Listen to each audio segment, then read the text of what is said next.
A lot can happen between the G20 summits.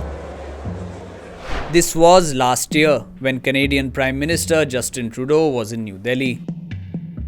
Modi conveyed strong concerns about continuing anti-India activities of extremist elements in Canada.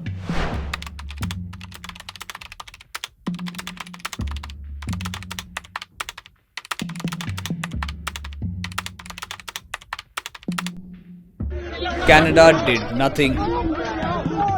A year later, Khalistani separatists attacked a Hindu temple in Brampton, beat up devotees, and threatened to disrupt Indian consular events. A fortnight ago, Modi reminded Trudeau of the rule of law that the latter claims to go by. In a strongly worded tweet, Modi wrote,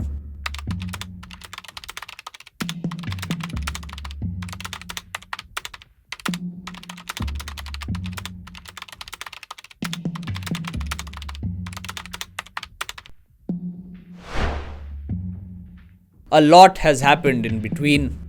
Trudeau has pointed fingers at Indian diplomats for last year's killing of Khalistani separatist Hardeep Singh Nijjar in Canada. He has then admitted that the allegation was based on intelligence and there was no hard evidence.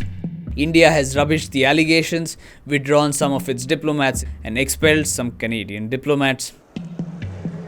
This year's G20 summit in Brazil had Modi and Trudeau together on stage for a group photograph.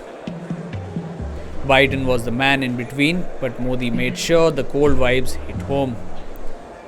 And now this outrageous report in a Canadian publication. It quotes an anonymous Canadian official as saying Modi was aware of the plot to kill Nijjar, and that India's Home Minister Amit Shah, Foreign Minister Jaishankar, and NSA Doval were in the loop.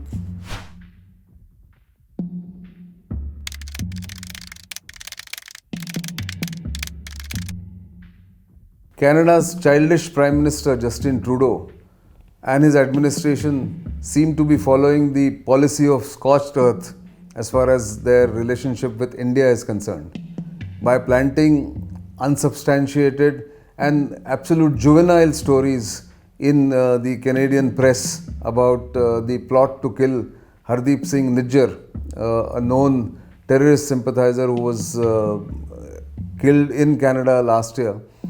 The Canadian administration, Justin Trudeau's government, are trying to implicate not just Indian officials but also Prime Minister Narendra Modi, saying he had the knowledge about the hit being ordered on Hardeep Singh Nijjar.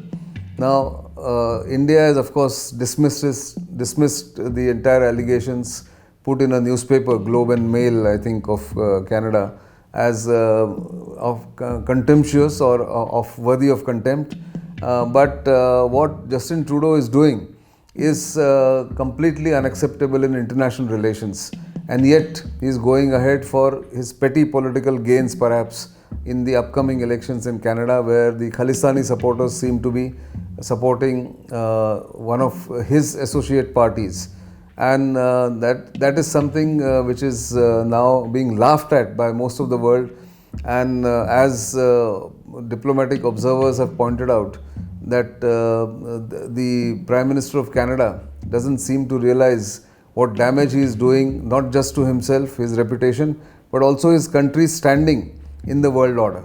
So despite that so-called the meeting between Prime Minister Modi and Justin Trudeau, brought about by US President Joe Biden, absolutely informal exchange, as we can see in that footage, India is being targeted by Canada, and India of course hits back both diplomatically and rhetorically.